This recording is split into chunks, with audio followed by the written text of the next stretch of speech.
Unacademy. Let's crack it. Hello दोस्तों, मैं Bharat Kumar Rai pathfinder के इस चैनल पे आपका स्वागत करता हूं। तो आज हम लोग करंट अफेयर्स या फिर ऐसे कुछ रिलेटेड टॉपिक्स जो कि न्यूज़ में चल रही हैं उनके बारे में बात नहीं करने वाले हैं। देखो यार, बात ऐसी है कि करंट अफेयर्स की चीज़ें तो बहुत सारे लोग करा देते हैं। हर जगह आपको कुछ ना कुछ मिल ही जाएगा। आपके पास बहुत सारे मैगजीन्स वगैरह होती हैं, बहुत सारे नोट्स वगैरह होते हैं, जिस्ट वगैरह होती हैं, जिनको कि आप पढ़ के करंट अफेयर्स की अपनी प्रिपरेशन कर सकते हैं। बट अगर हम बात करें स्टैटिक पोर्शन की, अगर हम लोग स्टैटिक पोर्शन की बात करते हैं तो स्टैटिक पोर्शन हमारा बहुत हद तक हम बहुत ही लिमिटेड सोर्सेज पे डिपेंडेंट हो जाते हैं, क्योंकि इनसे रिलेटेड हमें ऑथेंटिक चीज़ें तो बहुत सारी मिल जाएंगी आपको, पर ऑथेंटिक चीज़ें जल्दी मिलती नहीं है और बहुत ही रेयर अवेलेबिलिटी होती है इनकी। तो इसके लिए ये मैं एक सीरीज चालू करने जा रहा हूँ जिसको कि आप लोगों को इसमें पढ़ाया जाएगा जीएस पेपर 4 का। जीएस पेपर 4 जैसा कि आपको पता है एथिक्स रिलेटेड है, यानी कि इसमें एथिक्स का पूरा एक सब्जेक्ट होता है जो कि 250 नंबर का होता है। अब अगर हम बात करें 250 नंबर की, तो जीएस पेपर 4 एक बहुत ही स्कोरिंग पेपर होता है और बहुत ही, अगर आप टॉपर्स की बात करें या फिर उन लोगों का जिनका सिलेक्शन हुआ उनकी बात करें, तो they are much more dependent on GS 4 in GS subjects. क्योंकि आप अगर बात करें जीएस 1, जीएस 2, जीएस 3, इनमें आप बहुत खींच के ले जाएंगे तो 120 जाता है, बहुत ज़्यादा गया तो टू बी ऑनेस्ट। बट अगर हम लोग जीएस पेपर 4 की बात करें तो ये 110 से स्टार्ट होता है और 160 तक चला जाता है। तो इसके लिए एथिक्स हमारा एक बहुत ही क्रूशियल सब्जेक्ट, क्रूशियल टॉपिक हो जाता है, जो कि हमारी रैंक डिसाइड करने में बहुत ज़्यादा हेल्पफुल होता है, बहुत ज़्यादा अहम रोल प्ले करता है। तो इसके लिए हम एक ये सीरीज स्टार्ट करने जा रहे हैं जिसमें कि आपको पूरी एथिक्स कराई जाएगी through numerous lectures, number of lectures, और जब तक पूरी एथिक्स कंप्लीट नहीं हो जाती तब तक हम लोग इस सीरीज़ को कंटिन्यू रखेंगे और देखते हैं कि आगे हमारा कैसा चलता है। उसके पहले अगर हम बात करें तो हमारा ऑफलाइन सेंटर अनअकैडमी का प्रयागराज में खुल रहा है, जिसके थ्रू आप अपनी आईएएस जर्नी की शुरुआत कर सकते हैं अनअकैडमी के साथ। ये 2025-26 के बैच के लिए स्टार्ट हो रहा है और यहाँ पे अगर आप देखें तो बैच जो है वो दिसंबर 15 से स्टार्ट होने जा रहा है। There is a early bird offer of 40% off for those first 100 students. जो पहले 100 स्टूडेंट्स इनरोल करेंगे उनके लिए 40% ऑफ यहाँ पे है। आप यहाँ पे 30 नवंबर के पहले इनरोल कर सकते हैं। यहाँ पे आप कॉन्टैक्ट नंबर देख सकते हैं, जिससे कि आप कॉन्टैक्ट करके आप आपकी जो भी क्वेरीज हैं वो आप उसके अनुसार रिस्पॉन्स ले सकते हैं। और अगर आप प्रयागराज या उसके आसपास रहते हैं तो आप इस एड्रेस पे भी जाके इंक्वायरी कर सकते हैं। इसके अलावा इस वीडियो के डिस्क्रिप्शन में आपको एक गूगल फॉर्म मिलेगा। इस गूगल फॉर्म में आप अपनी इंक्वायरीज डाल सकते हैं रिगार्डिंग यूपीएससी प्रिपरेशंस या फिर सब्सक्रिप्शन रिलेटेड। आपको अगर सब्सक्रिप्शन लेना है और उसके बारे में आपको कुछ जानकारी चाहिए तो आप इस गूगल फॉर्म में जाकर पूछ सकते हैं वहाँ पे और आपको रिस्पॉन्स मिल जाएगा। यहाँ पे एक आपको काउंसलिंग फॉर्म भी मिल जाएगा, जहाँ पे आप अपने अगर डाउट्स पूछते हैं तो वहाँ पे आपको उस हिसाब से रिस्पॉन्स मिलेगा। आप हमारा टेलीग्राम चैनल भी ज्वाइन कर सकते हैं। टेलीग्राम चैनल का लिंक डिस्क्रिप्शन में दे दिया जाएगा। आप वहाँ पे टेलीग्राम चैनल ज्वाइन करने से फ़ायदा ये होगा कि जो एथिक्स के नोट्स होंगे वो एथिक्स के नोट्स, फिर कुछ पीडीएफ या डॉक्यूमेंट्स जो कि एथिक्स में या फिर बाकी सारे भी वीडियोस के लिए इंपॉर्टेंट होते हैं, वो वहाँ पे शेयर कर दिए जाते हैं, तो आपको डायरेक्टली अवेलेबल हो जाएंगे। फिर वीडियोस की जानकारी, कुछ नए वीडियोज आते हैं करंट अफेयर्स में या फिर कुछ नए स्टैटिक पोर्शन चालू किए जाएंगे, वहाँ पर उसकी जानकारी मिल जाएगी। आप अनअकैडमी के कम्युनिटी में जुड़ सकते हैं। वहाँ पे कम्युनिटी पोस्ट होते हैं, उन पोस्ट के थ्रू आपको बहुत सारी जानकारी मिल जाएगी इस तरह से। और अगर आपको सब्सक्रिप्शन लेना है तो सब्सक्रिप्शन लेने के लिए आप मेरा कोड भी यूज़ कर सकते हैं BR10, इससे आपको 10% इंस्टेंट डिस्काउंट मिल जाएगा। तो अब आते हैं हमारे एथिक्स के पेपर पे।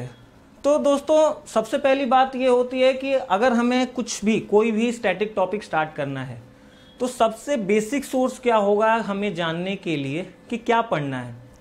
सबसे बेसिक सोर्स होता है यूपीएससी द्वारा नोटिफाइड सिलेबस। हमें और कहीं नहीं जाना चाहिए, हमें डायरेक्ट देखना चाहिए यूपीएससी द्वारा नोटिफाइड सिलेबस की उसके सिलेबस में क्या क्या है। अगर आप सिलेबस को एनालाइज कर लेते हैं तो 50% काम आपका यूं ही हो जाता है।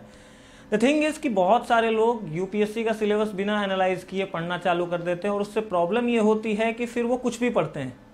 जरूरी नहीं कि आप जो भी पढ़ो वो यूपीएससी पूछेगा ही, और अगर आप कुछ भी पढ़ोगे तो फिर आपका टाइम भी वेस्ट होगा, और जो बंदा एनालाइज करके जो स्टूडेंट एनालाइज करके आगे बढ़ रहा है वो आपसे कहीं ना कहीं एक एक्स्ट्रा एज लेके जाएगा। देखो, पढ़ने से मनाही नहीं है, लेकिन क्या पढ़ना है ये आपको पता होना चाहिए। तो अगर हम यूपीएससी के जीएस पेपर 4 का यानी कि एथिक्स, इंटीग्रिटी एंड एप्टीट्यूड का जीएस सिलेबस एनालाइज करें तो हम देखते हैं कि सबसे पहला टॉपिक इन लोगों ने लिखा है एथिक्स एंड ह्यूमन इंटरफेस। अभी हम सिर्फ टॉपिक्स देख रहे हैं, पहले ओवरव्यू, ये बाद में देखा जाएगा इसको कि अंदर क्या क्या है। उसके बाद देखा जाए तो एक टॉपिक आता है एटीट्यूड। एटीट्यूड के बाद आता है aptitude and foundational values for civil services, यानी कि एक तरह से आप बोले तो एप्टीट्यूड की बात कर रहे हैं। उसके बाद आता है इमोशनल इंटेलिजेंस। अभी तक 4 टॉपिक हो गए हैं हमारे। इमोशनल इंटेलिजेंस के बाद आता है contributions of moral thinkers and philosophers from India and the world. ये ध्यान रखना यहाँ पे, इंडिया एंड द वर्ल्ड, इसकी आगे इंपॉर्टेंस बताऊंगा मैं आपको।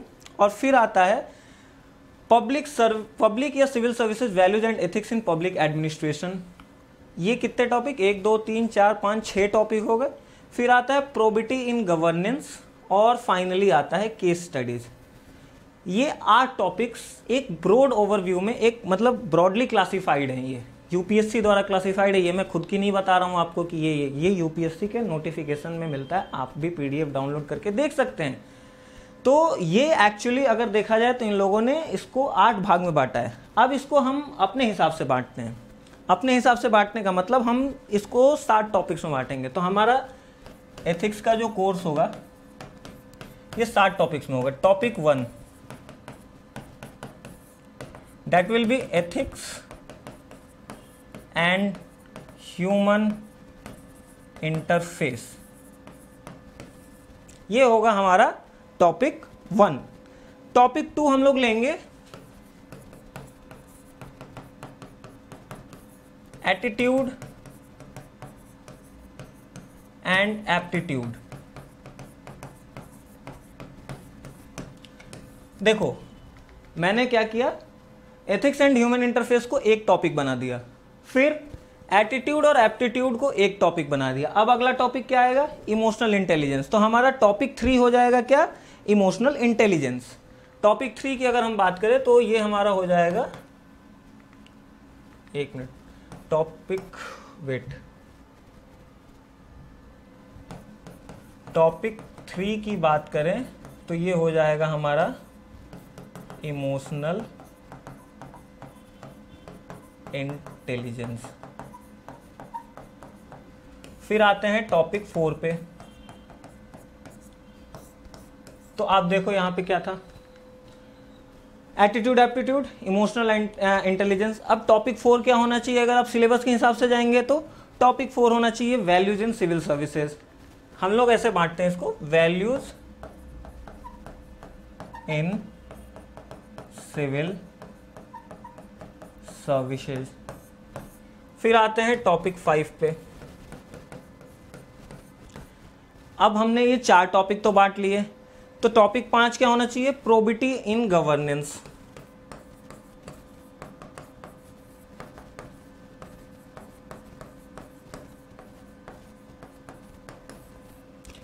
टॉपिक 6 क्या होना चाहिए, थिंकर्स एंड देयर फिलॉसफीज। और फाइनल टॉपिक होगा टॉपिक 7 केस स्टडीज। ये हमारे ओवरव्यू हमने 7 ब्रॉड टॉपिक्स में इनको बांट लिया है। अब अगर हम बात करें topic 1 that is ethics and human interface, इसको अलग कलर से मैं ले लेता हूं। अगर हम लोग बात करें एथिक्स एंड ह्यूमन इंटरफेस और थिंकर्स एंड देयर फिलोसफीज, तो अगर हम लोग इसके अंदर झांक के देखें, अगर हम लोग इसके अब डिटेल वाले में जाते हैं तो एथिक्स एंड ह्यूमन इंटरफेस में क्या क्या है, essence, determinants and consequences of ethics in human actions, हमारे एक्शन से कैसे कंसिक्वेंसेज होते हैं, क्या हम जो एक्शन कर रहे हैं उसके रिजल्ट्स क्या आएंगे। उसके बाद dimensions of ethics, ethics in private and public relationship, human values, ये सारी चीजें आपको ऐसे नहीं लग रही कि फिलोसॉफिकल चीजों के बारे में बात हो रही है, एसेंस के बारे में बात हो रहा है कि एथिक्स का एसेंस क्या है, हम लोग एथिक्स क्यों पढ़ते हैं। For example if we ask what is ethics, तो एथिक्स को अगर बोला जाता है, अगर आप डिफिनेशन देना चाहें तो ethics is what should be done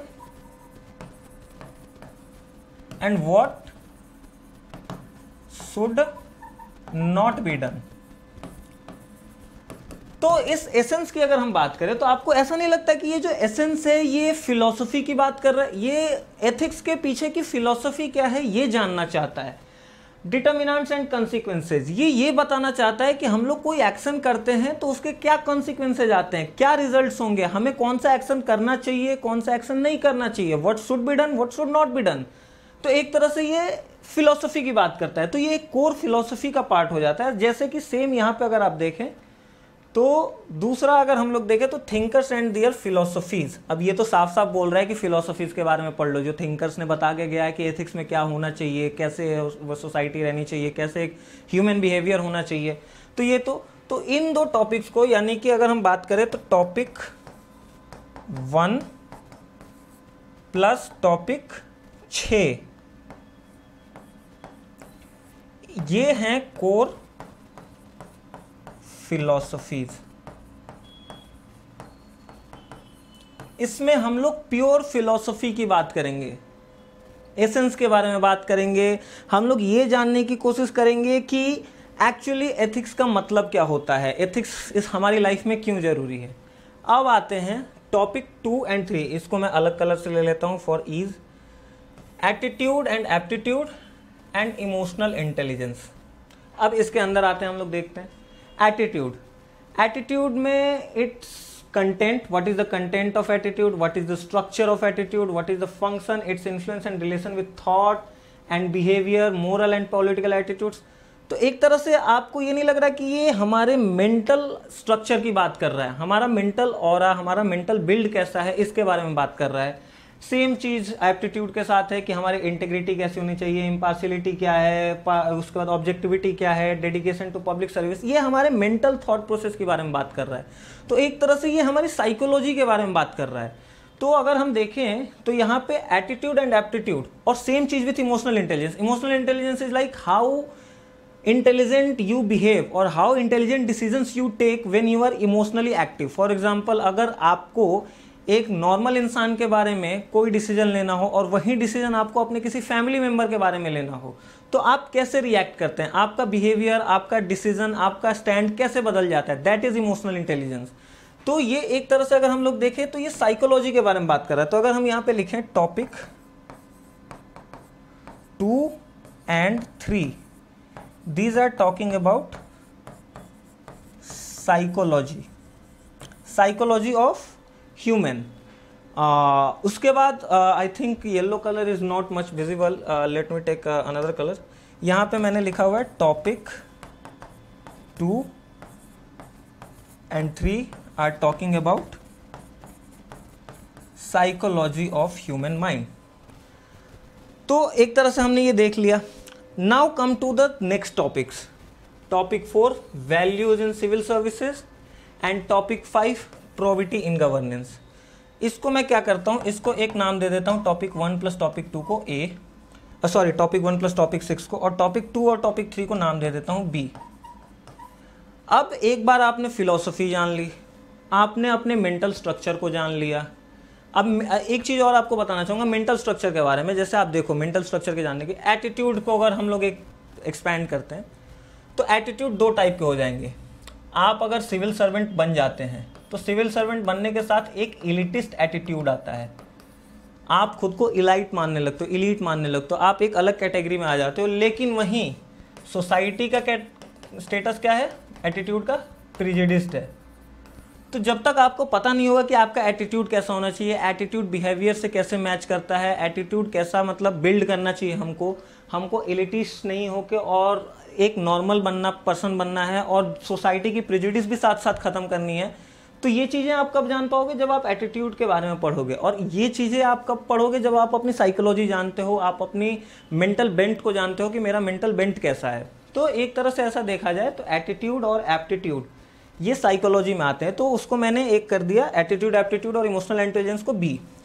अब ए और बी यानी कि आपने जब फिलॉसफी पढ़ ली और आपने अपने साइकोलॉजी को भी ध्यान में रख लिया, अब आप उन चीज़ों को अप्लाई कर सकते हो। कैसे?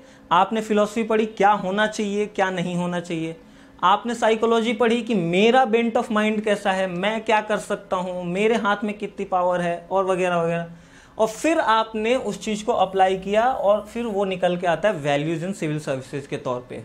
दैट इज़ कि सिविल सर्वेंट को कैसे वैल्यूज़ रखने चाहिए, सिविल सर्विसेज में क्या वैल्यूज़ होनी चाहिए, गवर्नेंस में कैसी प्रोविटी होनी चाहिए। तो एक तरह से अगर हम देखें तो topic 4 plus topic 5, topic 4 and 5, this is the applied portion of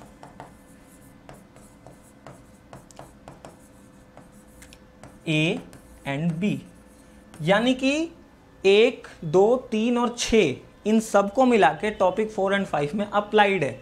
आपने फिलॉसफी पढ़ी, आपने साइकोलॉजी पढ़ी और उसको अप्लाई कर दिया वैल्यूज इन सिविल सर्विसेज में, प्रोविटी इन गवर्नेंस में, और फिर फाइनल जो टॉपिक है case studies, case studies in सब का एप्लीकेशन है।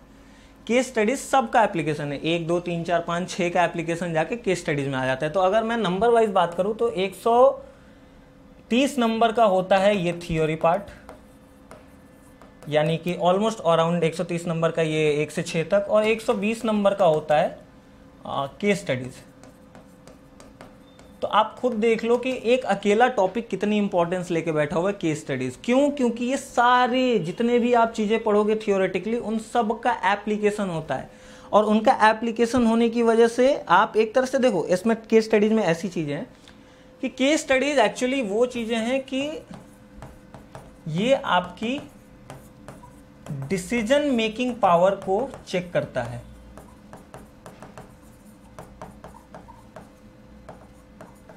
How good you are when certain circumstances arise, how good decision you take, कितना बैलेंस होता है आपका डिसीजन, आप कैसा स्टैंड लेते हैं, और फिर आप मतलब कैसे उस चीज को टैकल करते हैं। तो एक तरह से केस स्टडीज ये जानना चाहती है कि how good you are in decision making.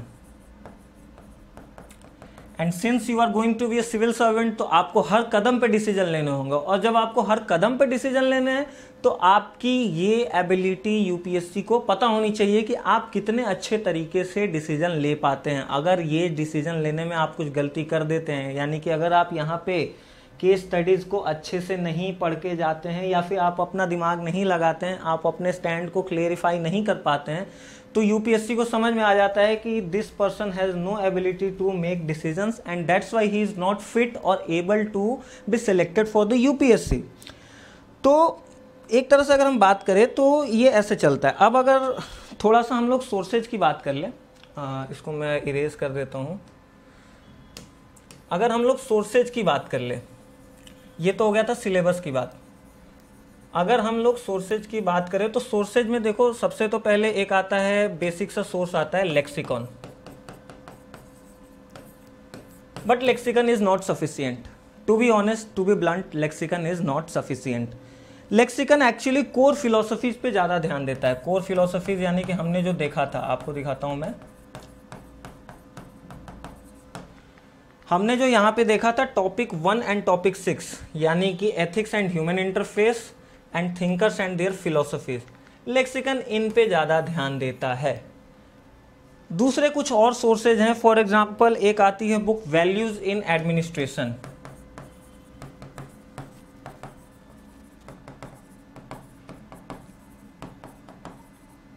Values in administration आती है आर के अरोड़ा की, या फिर आप ARC सेकेंड रिपोर्ट को भी एक रेफरेंस बना सकते हैं अपने एथिक्स के प्रिपरेशन में, या फिर एक आता है DOPT का मैनुअल आता है एथिक्स पे, डिपार्टमेंट ऑफ पर्सनल ट्रेनिंग का मैनुअल आता है, उसके इनिशियल 75 पेजेज हैं, उनके बाद उसको आप रेफरेंस के तौर पे बना सकते हैं और उसको यूज़ कर सकते हैं। बट बात यह है कि फिर आप इतना सब कुछ करोगे तब जाकर, और ऊपर से केस स्टडीज़ के लिए अलग से आपको करना होगा। केस स्टडीज़ के लिए आपको सबसे बड़ा सोर्स क्या है? न्यूज़पेपर्स। न्यूज़ में बहुत सारे ऐसे सिनारियोज आते हैं जहाँ पे कि आपको ऐसा दिखता है कि यार ऐसा हो गया। अभी कुछ दिन पहले गुजरात में एक अधिकारी ने ये ऑर्डर दिया था किसान आंदोलन में कि किसान कुछ आंदोलन कर रहे थे, तो उसने ऑर्डर दिया था कि जो भी मिले डंडे से मारो सर पे। बट क्या वो सही था, क्या वो गलत था? ये चीज़ें न्यूज़पेपर से होती हैं। न्यूज़पेपर में आप ऐसे ऐसे सिनारियोज देखोगे, और द मोमेंट आप न्यूज़पेपर के आर्टिकल से ये चीज़ें निकालना सीख जाओगे कि ये किस पार्ट में आ रहा है, ये थ्योरी के पार्ट में आ रहा है एथिक्स के, या केस स्टडी के पार्ट में आ रहा है, तब हो जाएगा कि हाँ अब आपका एथिक्स सही हो गया है। तो केस स्टडीज तो लास्ट का पार्ट है, और newspapers are the biggest source of this. Now the thing is कि आप इतना करोगे पर इसकी उतनी ज़रूरत है नहीं। Although we will be looking to the DOPT manual and ARC second report के कुछ ग्लिम्सेज हम लेंगे, बट इतना खुद से करने की जरूरत नहीं है और इतना अपने पास टाइम भी नहीं होता है। तो इसलिए मैं ये पूरी की पूरी सीरीज लेके आ रहा हूँ जिसमें आपको एक कॉन्साइज वे में पूरी तरीके से एक जगह पे आपको पूरा का पूरा एथिक्स कराया जाएगा, और हम लोग आगे बढ़ते रहेंगे। नाउ अब हम लोग कुछ बात कर ले, let me erase this also.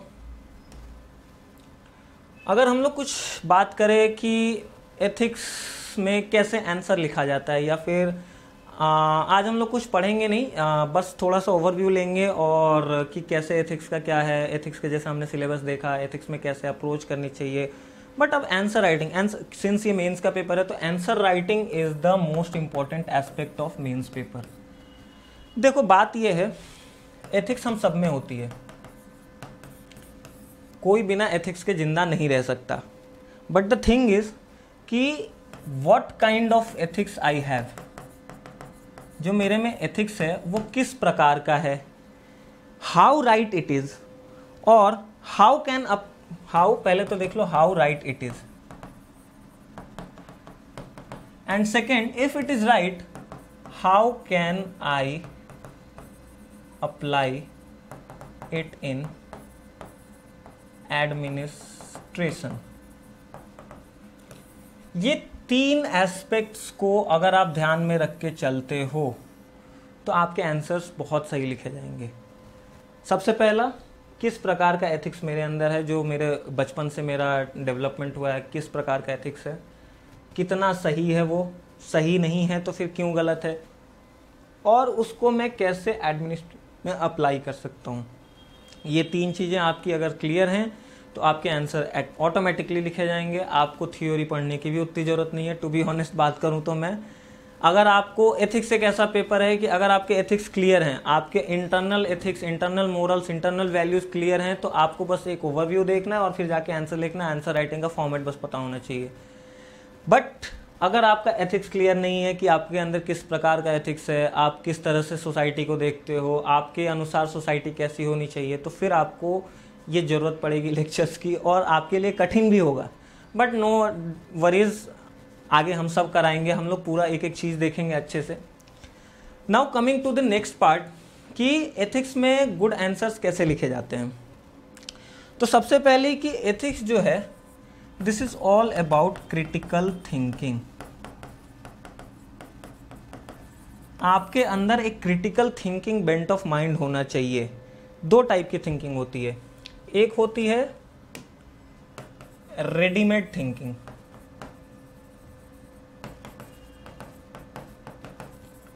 और एक होती है critical thinking. Readymade thinking notes में मिल जाएगी आपको, मार्केट में जाओ, नोट्स उठाओ, आपको रेडीमेड थिंकिंग रटो, जाके लिख के आ जाओ। बट उससे रेडीमेड नंबर्स भी मिलेंगे। सामने वाला बेवकूफ़ नहीं बैठा हुआ है, उसको पता है कि तुमने कहाँ से क्या लिखा है, वो पिछले 20-30 सालों से यही काम कर रहा है, तो उसको अच्छे से पता है कि एक बच्चा किस लिमिट तक जा सकता है, क्या क्या कर सकता है। तो उसको पता है कि रेडीमेड थिंकिंग लेके रेडीमेड आंसर लिखोगे तो रेडीमेड नंबर भी दे दूंगा। बट दूसरी होती है क्रिटिकल थिंकिंग, और अगर आपकी क्रिटिकल थिंकिंग है, यानी कि आपकी राइट अप्रोच ऑफ थिंकिंग है,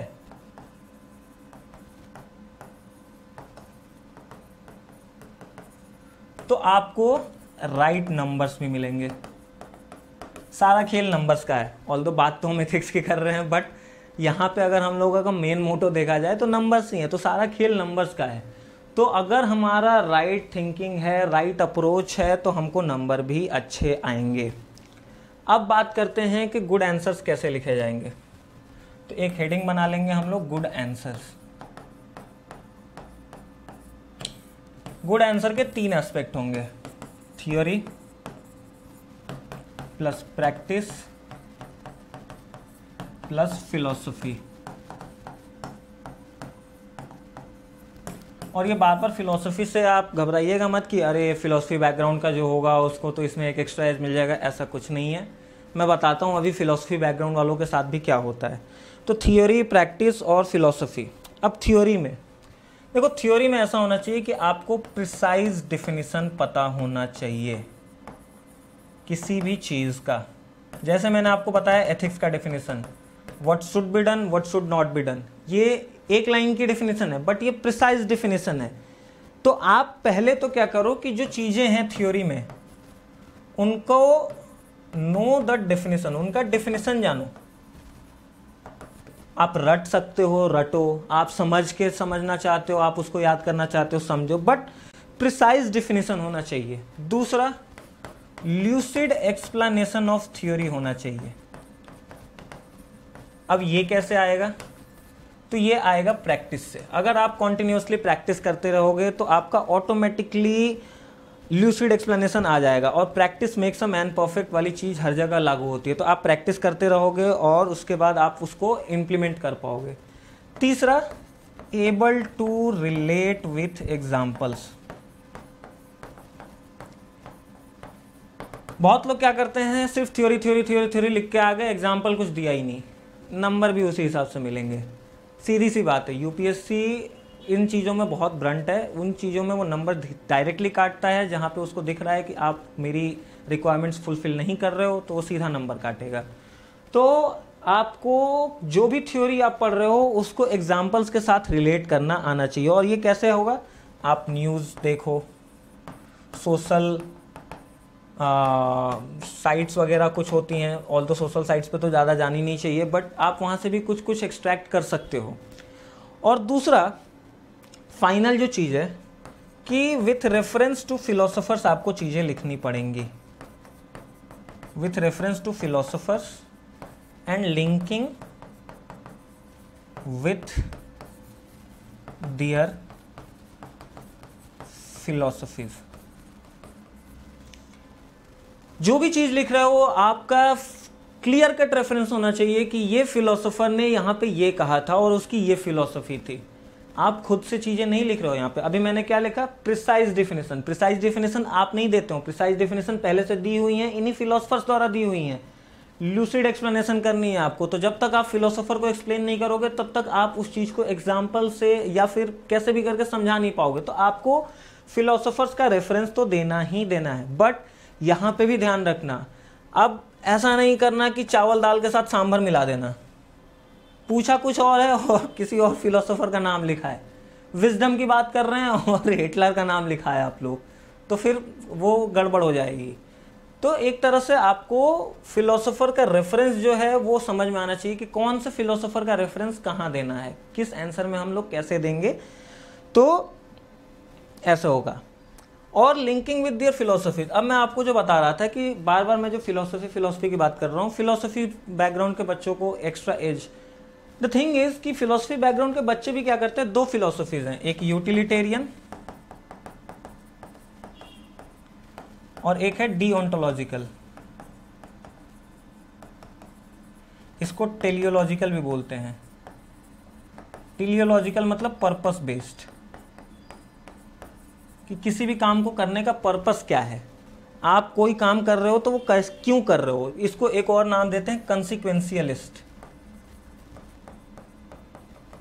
बेस्ड ऑन कंसिक्वेंसेस आप कोई भी एक्शन लेते हो। और डीओंटोलॉजिकल क्या होता है, ये doing for the sake of it. ये आगे हम पढ़ेंगे, जो निष्काम कर्म की बात करते हैं वो ये है, doing for the sake of it. We are not doing for some fruits और some benefits, but we are doing for the sake of it. और ये कांतियन फिलोसफी है। नाउ द थिंग इज कि ये दो फिलोसफीज बहुत ही major है, यूटिलिटेरियन या टेलियोलॉजिकल या डीओंटोलॉजिकल एथिक्स में। बट अब बच्चे करते क्या है कि सिर्फ इन्हीं का नाम लिख के आ जाएंगे। अरे भाई आप अगर देखो तो अगर हम लोग सिलेबस में देखें, मैंने आपको बोला था कि ये चीज़ ध्यान रखना, contribution of moral thinkers and philosophers from India and world, जब उसने साफ साफ लिखा हुआ है इंडिया एंड वर्ल्ड, तो आप सिर्फ और सिर्फ यहाँ पे क्यों लिख रहे हो यूटिलिटेरियन और डीओंटोलॉजिकल? आप हिंदुइज्म लेके आओ, आप जैनिज्म लेके आओ, आंसर्स में बुद्धिज्म लेके आओ, आप इस्लाम के एथिक्स लेके आ सकते हो। ऑलवेज हर जगह फिट होने वाला एक एग्जांपल गांधीयन फिलॉसफी, ये हर जगह फिट हो सकता है। गांधीयन फिलॉसफी इतनी वाइड है कि वो हर जगह फिट हो सकती है।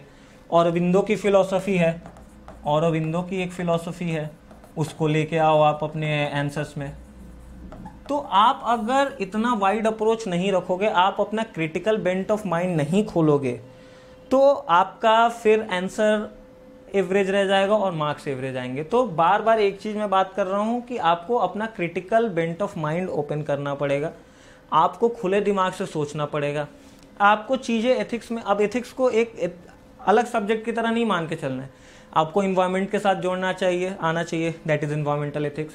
सोसाइटी, इंडियन सोसाइटी जो GS1 का टॉपिक है उसके साथ जोड़ने आना चाहिए, और सोसाइटी और एथिक्स तो बिल्कुल जुड़े हुए हैं। आपको पॉलिटिकल एथिक्स आना चाहिए, जिसमें कि हम लोग पढ़ेंगे भी करप्शन के बारे में। तो एक तरह से आपका क्रिटिकल बेंट ऑफ माइंड होना चाहिए, आपका दिमाग खुला होना चाहिए, और तभी आप एथिक्स में आगे बढ़ पाएंगे। तो आज हमने बात करा UPSC के एथिक्स के सिलेबस के बारे में, उसको फिर हमने इसके साथ जोड़ा, अपने तरीके से उसको तोड़ा पूरे UPSC सिलेबस को कि कैसे क्या करना है हमको। और हम लोग टॉपिक वाइज चलेंगे, पहले टॉपिक 1 करेंगे, फिर टॉपिक 2 करेंगे, फिर 3, 4, 5, 6 और लास्ट में हम केस स्टडीज देखेंगे कुछ। उसके बाद हमने देखा कि कुछ सोर्सेज क्या क्या हैं, बट इन सोर्सेज को मैं आपको इन सोर्सेज के रेफरेंस से ही पढ़ा रहा हूँ, इन सोर्सेज का रेफरेंस भी ऐड होगा मेरे लेक्चर्स में। और फिर हमने फाइनली देखा कि एक अच्छा आंसर कैसे लिखना है, क्योंकि मेंस में answer writing is the main part, वही है जो है, आपको लिखना है और नंबर लाने हैं। तो आज की क्लास यहीं ख़त्म करते हैं, और कल से हम लोग सेम टाइम पे हमारी वीडियो लेक्चर्स आती रहेंगी, रोज़ शाम को 7, साढ़े 7 बजे के आसपास, और हम लोग कंटिन्यू करेंगे अपने एथिक्स के लेक्चर को। और उन बच्चों के लिए जो फिर से अपना एडमिशन लेना चाहते हैं ऑफलाइन सेंटर्स में और दिल्ली में नहीं आ पाते हैं, उनके लिए प्रयागराज में एक ऑफलाइन सेंटर खोला जा रहा है। आप लोग टेलीग्राम चैनल से जुड़ सकते हो, जहाँ पे आपको नोट्स मिल जाएंगे, कम्युनिटी से जुड़ सकते हो, वहाँ पे आप कम्युनिटी के बहुत सारी चीज़ें वहाँ पे अपलोड करी जाती हैं। डिस्क्रिप्शन में गूगल फॉर्म भी डाला हुआ है, जहाँ पे कि आप अपनी इंक्वायरीज कर सकते हो। और अगर आपको ऑनलाइन एडमिशन लेना है तो BR10 कोड यूज़ करके आप 10% इंस्टेंट डिस्काउंट पा सकते हो। तो आज के लिए इतना ही। जय हिंद, धन्यवाद। Unacademy. Let's crack it.